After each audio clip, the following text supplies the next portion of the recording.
அமைப்பாளர்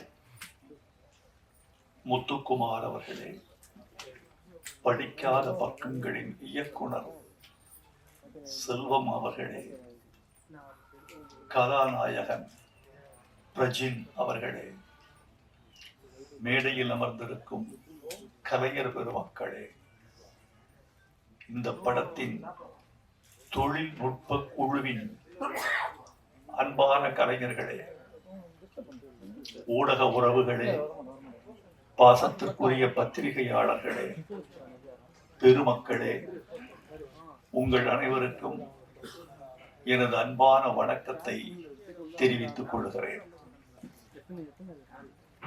இந்த மேடைக்கு ஆதவ் பாலாஜி என்ற ஒரு கலைஞர் பேச வந்தார். அறிவிப்பாளர் அவர் பெயரை சற்றே தடம் மாற்றி ஆதங்க பாலாஜி என்று அறிவித்தார். ஆதவ் பாலாஜி என்பது அவருக்கு இயற்பெயர். ஆனால் திரையுலகத்தின் தற்கால நிலைமை என்ன, கதைகளின் போக்கு என்ன, திரையரங்குகளின் நிலைமை என்ன, தயாரிப்பாளர்களின் கலவரம் என்ன, கலை உலகின் நிலவரம் என்ன என்ற ஆதங்கத்தை கொட்டிவிட்டு போனதனால் அவருக்கு ஆதங்க பாலாஜி என்பது காரண பெயராக அமைந்துவிட்டது என்று நாம் கருத வேண்டியிருக்கிறது. அதுதான் உண்மை. இந்த விழாவுக்கு நான் மகிழ்ச்சியோடு வந்திருக்கிறேன். காரணம் என்ன தெரியுமா தோழர்களே? வெற்றி பெற்ற பெருமக்களை வாழ்த்த செல்வது இயல்பு. நாம் சென்று வாழ்த்தாமலே அவர்கள் வெற்றி பெறுவார்கள். நம்முடைய வாழ்த்துறை ஒன்றும் அவர்களுக்கு தனியான கிரீடமாகி விடுவதில்லை. ஆனால் யாரை வாழ்த்த வேண்டும் என்றால் வளரக்கூடிய கலைஞர்களை வாழ்த்த வேண்டும், ஆதரவற்ற கலைஞர்களை வாழ்த்த வேண்டும், சாதிக்க துடிக்கிற கலைஞர்களை வாழ்த்த வேண்டும். பழையன கழிய புதியன புகுகிற போது புதிய முகங்களை, புதிய திறமைகளை, புதிய ஆற்றல்களை வரவேற்று வாழ்த்த வேண்டும். ஏனென்றால் எந்த புற்றில் எந்த பாம்போ என்று பார்ப்பவன் பழைய காலத்து மனிதன், எந்த பூவில் எந்த தேனோ என்று பார்ப்பவன் தான் புதிய காலத்து மனிதன். இந்த மலர்களில் எந்த பூவில் எந்த தேன் என்பதை யார் அறிவார்? அதனால் இந்த கலைஞர்களை நான் வாழ்த்த வந்திருக்கிறேன். அந்த தம்பி இந்த ஆதங்கத்தை சொன்னார் அல்லவா, அது குறித்து நான் ஒரு சில செய்திகளை உங்களுக்கு சொல்ல வேண்டும் என்று ஆசைப்படுகிறேன். திரை உலகம் சிதைந்து போனதற்கு காரணம் பார்வையாளர் அல்ல, நடிகன் அல்ல, கதாசிரியன் அல்ல, தயாரிப்பாளன் அல்ல, திரையரங்க உரிமையாளர்கள் அல்ல.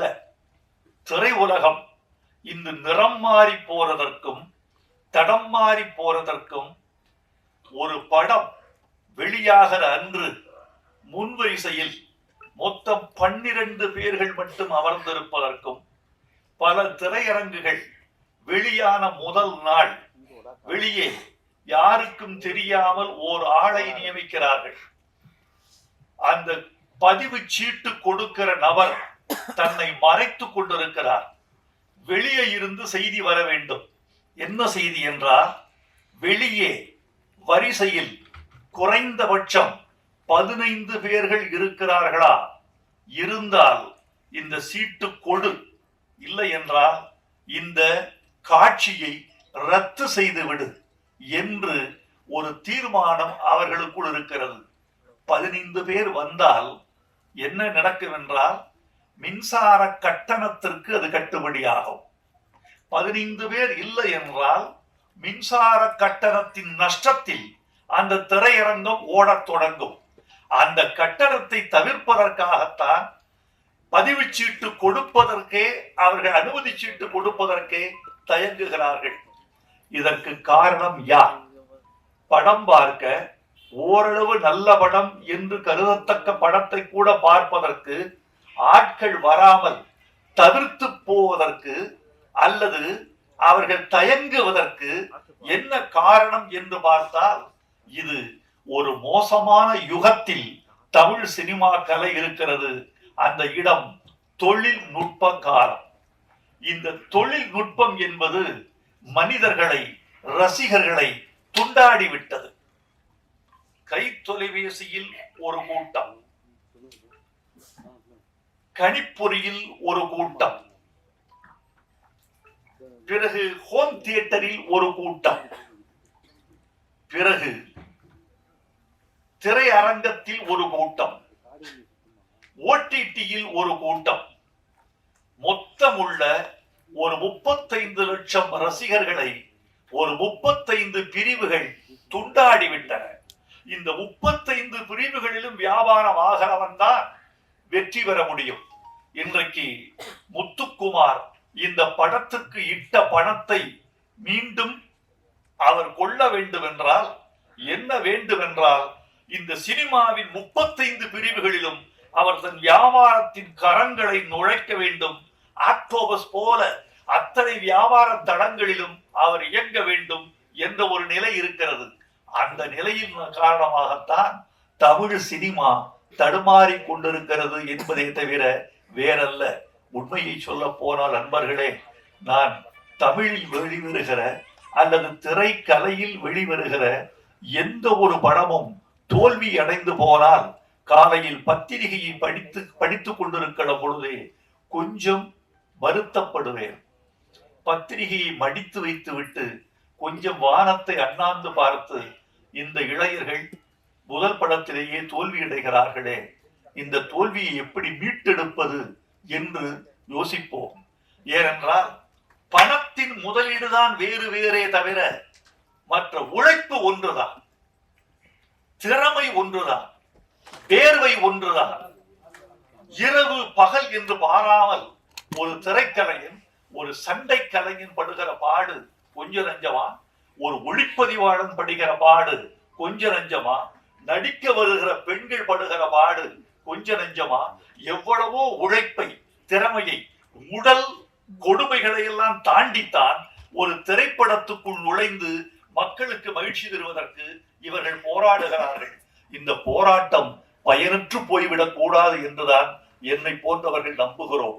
இந்த மாதிரி நிலையில் நான் பாட்டு எழுதுகிற போதெல்லாம் சமூகத்துக்கு ஏதாவது ஒரு நீதி, ஏதாவது ஒரு நற்பணி, ஏதேனும் ஒரு சீர்திருத்தம், ஏதேனும் ஒரு பயன் கிட்டாதா என்ற ஆதங்கத்தோடு நான் இயங்கிக் கொண்டிருக்கிறேன்.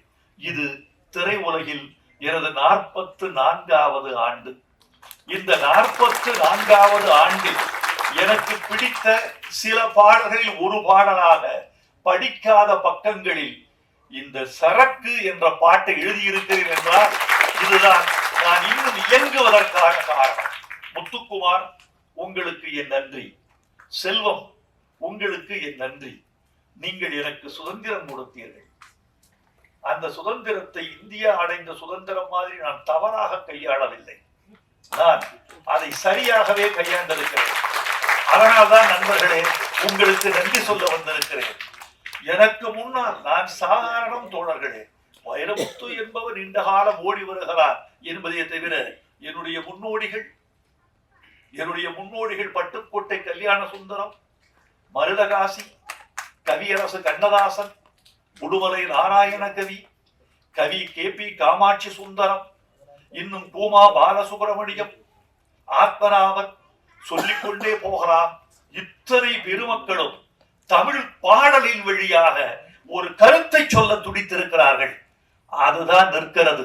ஒரு படத்தின் பெயர் மறந்து விடுகிறது, படத்தின் நடிகன் மறந்து போகிறார், நடித்த நடிகைகள் மறக்கப்படுகிறார்கள், தயாரிப்பு நிறுவனம் தொலைந்து போகிறது, தயாரித்த நண்பர் மறக்கடிக்கப்பட்டு விடுகிறார். பாட்டு மட்டும் இருக்கிறது, பாட்டு மட்டும் இருக்கிறது. எத்தனை காலம்தான் ஏமாற்றுவார் இந்த நாட்டிலே என்ற பாட்டு இன்னும் 100 வருடங்களுக்கு பிறகு கூட இசையமைத்தவர் SM சுப்பையா நாயுடு, பாடியவர் TM சௌந்தரராஜன், அதனுடைய பாட்டை எழுதியவர் மக்களன்பன், நடித்தவர் MGR, புதுரையில் இருந்தவர் பானுமதி என்று இந்த உலகம் நினைத்துக் கொண்டே இருக்கும் பாட்டு வரிகளால், இசையால் ஒரு சமூகம் நினைக்கப்படும். இந்த படத்துல ஒரு முக்கியமான பாட்டு. இந்த சபையில் நீங்கள் எல்லோரும் பேசினீர்கள், சகோதரிகள் பேசினார்கள், நீங்கள் பேசினீர்கள், எல்லோரும் பேசினீர்கள். ஒரே ஒரு வரிக்கு மட்டும்தான் நான் காது குளிர கைதட்டல் கேட்டேன். முத்துக்குமார், நீங்க ரொம்ப நன்றாக சொன்னீர்கள். ஒரு வரி, ஒரு 400 ரூபாய் கொடுத்தா பழத்தட்டு கிடைக்கும், ஒரு 200 ரூபாய் கொடுத்தா தேங்காய் தட்டு கிடைக்கும், 5000 ரூபாய் கொடுத்தா தங்கத்தட்டு கிடைக்கும், உங்கள் கைதட்டு மட்டும் கிடைக்காது என்று சொன்னீர்கள். அதெல்லாம் சரி, 5000 ரூபாய் கொடுத்தால் தங்கத்தட்டு எனக்கு கிடைக்கவா?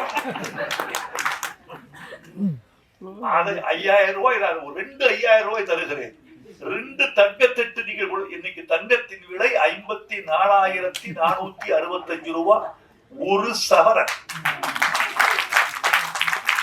ஒரு சவரன் இப்படி விற்கிற போது 5000 ரூபாய் கொடுத்தால் தங்கத்தட்டு வாங்கிவிடலாம் என்று நம்முடைய முத்துக்குமார் சொல்கிறார் என்றால், முத்துக்குமார் நகைக்கடை வைத்திருக்கிறாரோ தங்கத்தட்டு கடை வைத்திருக்கிறாரோ என்று நாம் கருத வேண்டியிருக்கிறது. நண்பர்களே, உங்களை பார்த்தால் பேச ஆசைதான். ஏதோ என்னுடைய அருமை நண்பர்கள் ஊடக தோழர்கள் வந்திருக்கிறார்கள். இந்த வெளியீட்டு விழாக்களில் இந்த ஊடகங்களின் மீது எனக்கு பெரிய மதிப்பு உண்டு. காரணம், இவர்கள்தான் கொண்டு போய் சேர்க்கிறார்கள். ஆனாலும் கூட தினப்பத்திரிகைகளில் இது குறித்து எந்த செய்தியும் வருவதில்லை. வார பத்திரிகைகள் இதை அதிகமாக கண்டுகொள்வதில்லை. இந்த மேடையில் ஒரு பெரிய சர்ச்சை உண்டானால் அது மட்டும்தான் அவர்களின் கவனத்திற்கு போகிறது. அந்த சர்ச்சையை நீட்டிக்க முடியும் என்றால் அது 2 வாரங்களுக்கு செய்தியாகிறது. இதோ இந்த மேடையில் இருக்கக்கூடிய இந்த இளம் கலைஞர்களை வாழ்த்தி படிக்காத பக்கங்கள் என்ற பெயரில் நவீன பெண்களின் பிரச்சனைகளை மையப்படுத்தி ஒரு புதிய தயாரிப்பாளரும் இயக்குனரும் ஒரு படத்தை செய்திருக்கிறார்கள்.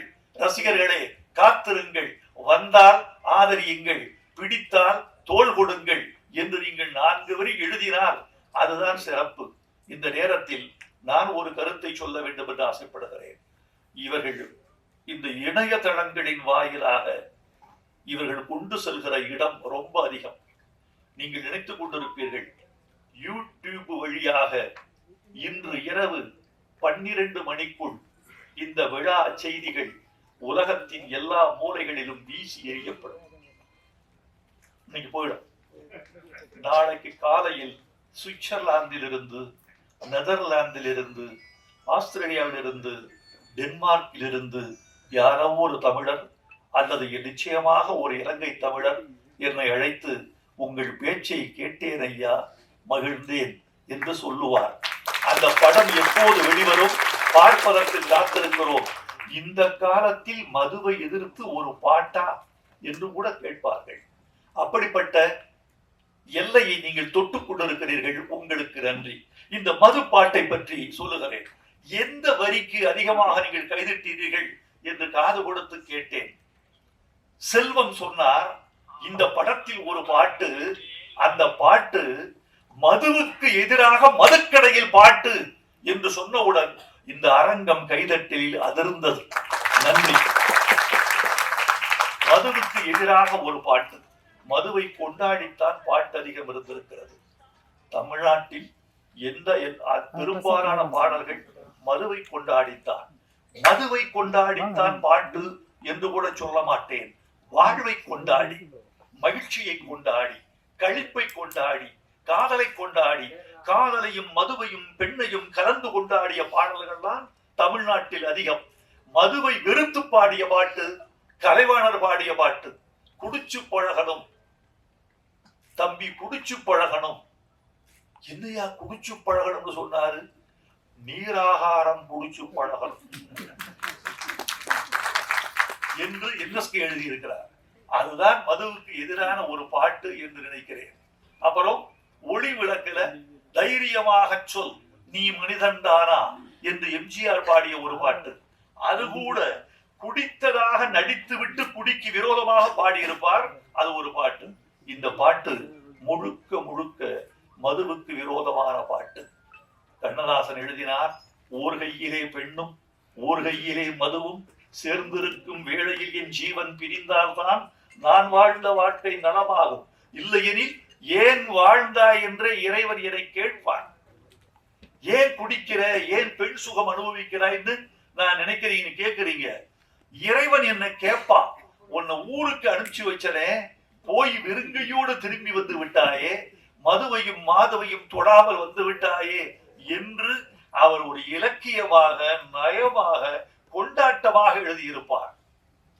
ஃபிர்தௌசி என்ற ஒரு பெர்ஷிய கவிஞன் எழுதினான், குடிக்காதவனுக்கு சொர்க்கத்தில் இடமில்லை என்றால் அந்த சொர்க்கம் என் உள்ளங்கையை போல் வெறுமையாகவே இருந்திருக்கும் என்று கேட்டார். இப்படி மதுவை கொண்டாடித்தான் நிறைய பாட்டு வந்திருக்கிறது. நண்பர்களே, மதுவின் கொடுமை தெரியுமா? இதோ இந்த விழா 2 மணி நேரத்தில் நிறைவடைய போகிறது. ஒரு 1.5 மணி நேரம் ஆகிவிட்டது. இன்னும் ஒரு 1/2 மணி நேரம் ஆகும் களைவதற்கு. நான் பேசி விரைவில் முடித்து விடுவேன், உங்களை இருத்தி வைக்க மாட்டேன். ஆனால் இந்த விழா தொடங்கி இந்த விழா முடிகிற 2 மணி நேரத்தில் 32 மதுச்சாவுகள் முடிந்திருக்கும். 1 மணி நேரத்திற்கு 16 மதுச்சாவுகள் நடக்கின்றன. இந்த விழா நிறைந்து முடிகிற 2 மணி நேரத்தில் 32 மதுச்சாவுகள் முடிந்திருக்கும்.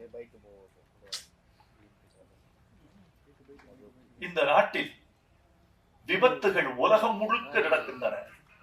இந்தியாவில் கொஞ்சம் அதிகம், தமிழ்நாட்டில் இன்னும் கொஞ்சம் அதிகம் என்பதை நாம் ஒப்புக்கொள்ளத்தான் வேண்டும். இந்த விபத்துகளில் 44 முதல் 67 விழுக்காடு மதுவினால் நடக்கிற விபத்துகள் என்பதை உலக சுகாதார நிறுவனம் அறிவிக்கிறது. விபத்துக்கு காரணம், மூளைச்சாவுக்கு காரணம், கணைய அழற்சிக்கு காரணம், கல்லீரல் வீழ்ச்சிக்கு காரணம், கல்லீரலை கடிச்சு தின்னும் மது பூட்டியே எழுதியிருக்கிறது. ஓ காசு படம் பறிச்சு தின்னும் மறந்துட்டி, என் வரிக்கு கிடைத்த வெற்றி நான் தயங்கிய இடத்தில் இயக்குனரே எடுத்து விடுகிறார். அந்த பாட்டின் மீது அவருக்கு அவ்வளவு மதிப்பு இருக்கிறது. ஒன்று சொல்லட்டுமா, 20 மில்லிகிராம் போதும். 20 மில்லிகிராம் ரத்தத்தில் கலந்து விட்டால் பார்வை வங்க ஆரம்பித்து விடும். பார்வை குறைவு ஏற்படுவதற்கு 20 மில்லி போதும். நீங்க குடித்துக் கொண்டே இருக்கிறவன் எத்தனை மில்லி ரத்தத்தில் சேரும் தெரியுமா? 30 மில்லி ரத்தத்தில் சேர்ந்தால் உங்கள் தசை உங்கள் வசத்தில் இருக்காது. நான் மதுவுக்கும் போதைக்கும் எதிரானவன், 10 வயசிலிருந்து எதிரானவன். ஏனென்றால் மதுவையும் போதையையும் எங்கள் ஊர் எவ்வளவு பாதிக்கப்பட்டிருக்கிறது என்பதை நான் அறிவேன். என் உறவுகள் பாதிக்கப்பட்டதை அறிவேன். இந்த ஒரு சொட்டு மது கூட என் குடலில் விழுந்ததில்லை என்பதை நான் உத்தரவாதமாக உங்களுக்கு சொல்லிக் கொள்ள வேண்டும் என்று ஆசைப்படுகிறேன். போதை பழக்கம் என்பது எங்கள் உடம்பு, எனக்கு உலகத்திலேயே நான் வெறுக்கிற வாசனை ஒன்று உண்டு என்றால் அது ஒரே வாசனை, புகை வாசனை. அது மட்டும் ஆழ தள்ளிடுது வெளியே, புகை வாசனை. ஒரு மதுவை விட மோசமானது புகை. மது கூட உங்கள் உடம்பை இவ்வளவு தின்னாது, புகை தின்றுவிடும். இங்க புகை ரொம்ப கொடுமையானது. இந்த என் பேச்சை நண்பர்களே, இந்த ஒரு படிக்காத பக்கங்கள் என்ற படத்தின் வாயிலாக இந்த பேச்சை புதிய இளைஞர் திருக்கூட்டத்திற்கு நீங்கள் கொண்டு போய் சேர்ந்தால் அதுதான் ஊடகம் எங்கள் தமிழுக்கு செய்கிற தொண்டு என்று நான் உங்களுக்கு நன்றி பாராட்டுவேன். முத்துக்குமார், செல்வம், உங்கள் 2 பேருக்கும் தமிழ் சமூகம் இந்த ஒரு பாடலுக்காக நன்றி செலுத்த கடமைப்பட்டிருக்கிறது என்று நான் நம்புகிறேன். உங்களுக்கு என் நன்றியை தெரிவித்துக் கொள்கிறேன். ஒவ்வொரு படத்திலும் இப்படி ஒரு பாடலை நீங்கள் வைக்க வேண்டும். அது உங்களுக்கு பெரிய பலமா இருக்கும், படத்துக்கு முதுகெலும்பா இருக்கும், அப்படி இருக்கும். எனவே இந்த இவ்வளவு மது போதையை நீங்கள் தூக்கி எறிவதற்கான ஒரு துணிச்சலை உங்கள் நெஞ்சுக்குள் நீங்கள் வளர்த்துக் கொள்ள வேண்டும் என்றுதான் உங்களை விரும்பி கேட்டுக் கொள்கிறேன். நண்பர்களே, நீண்ட நேரம் பேசுவதற்கு ஆசைதான். உங்களுடைய மௌனம் எனக்கு ரொம்ப பிடித்திருக்கிறது. உங்களது பார்வை, என்னை நோக்கி குவிந்திருக்கிற உங்கள் கண்கள் என்னை பேசச் சொல்கின்றன. உங்கள் செவிகள் என் பக்கமே திரும்பி இருக்கின்றன. உங்கள் தலைகள் படமெடுத்தாடும் பாம்பு போல என்னையே பார்த்து கொண்டிருக்கின்றன. உங்களை பார்க்கும் போது மகிழ்ச்சிதான்.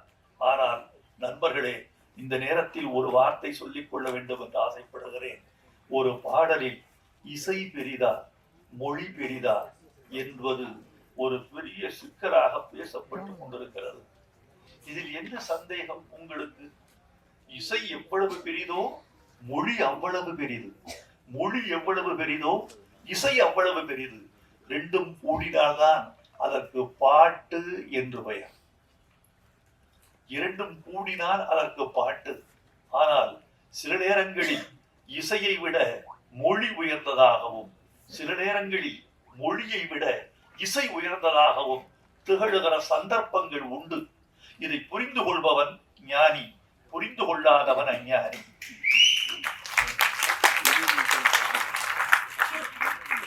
பாட்டுக்கு பெயர் வைப்பது யார்?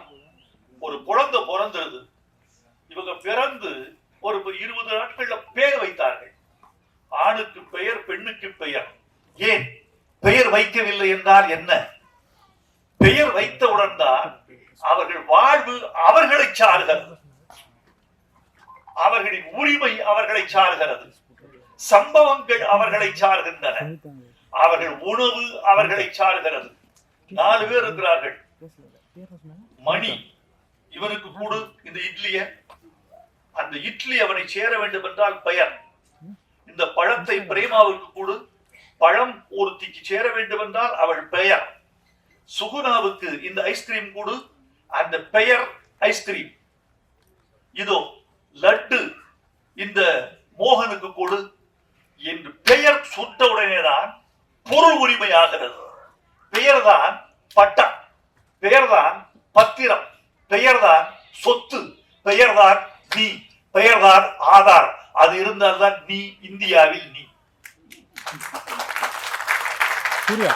பாட்டுக்கு பெயர் வைப்பது இசையா மொழியா? மலர்ந்தும் மலராத பாதி மலர் போல என்று பாட்டுக்கு பெயர் வைத்தது மொழி. சிட்டுக்குருவி முத்தம் கொடுத்து என்று பாட்டுக்கு பெயர் வைத்தது மொழி. மன்மத லீலையை வென்றார் உண்டோ என்று பல்லவியின் பெயரை சொன்னது மொழி. அதற்கு அழகு செய்தது இசை, அதற்கு அபிநயம் செய்தது இசை, அதற்கு சுகம் கொடுத்தது இசை, மறுக்க முடியாது.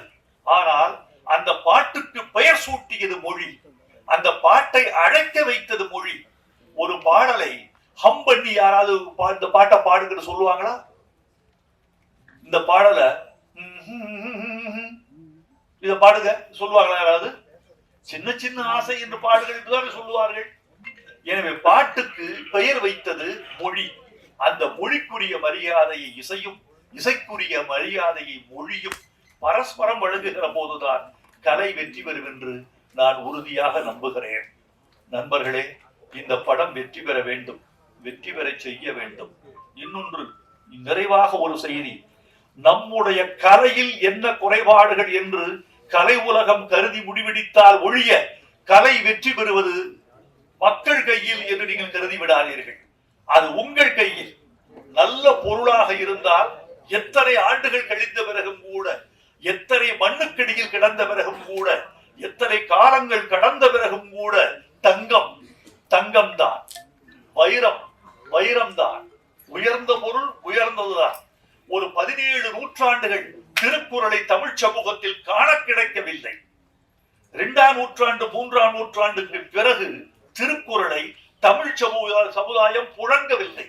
பக்தி இயக்கம் வந்து விட்டது, தேவாரம் புழங்கியது, திருவாசகம் புழங்கியது, திரவிய பிரபந்தம் புழங்கியது, ஆழ்வார் பாடல் புழங்கியது, நாயன்மார் பாட்டு புழங்கியது, பதிகம் புழங்கியது, பாசுரம் புழங்கியது, திருக்குறள் புழங்கவே இல்லை. ஆனால் நல்ல பொருளாக இருந்தால் எந்த நூற்றாண்டிலும் அது தன் முகத்திரையை கிழித்துக் கொண்டு, ஒரு விதை தன் மேல் தோலை கிழித்துக் கொண்டு விருட்சமாவது போல் நல்ல பொருள் எத்தனை காலமாக இருந்தாலும் தன்னுடைய தடைகளை உடைத்துக் கொண்டு, திரைகளை கிழித்துக் கொண்டு வெளியே வந்தே தீரும். 19ஆம் நூற்றாண்டின் இறுதியில் திருக்குறள் நான் தானடா தமிழின் முகவரி என்று வெளிவந்தது. உங்கள் கலை நல்ல கலையாக இருந்தால், உங்கள் கதை நல்ல கதையாக இருந்தால் நிச்சயமாய் உங்கள் புகழ் வெற்றி பெறும், உங்கள் கலை வெற்றி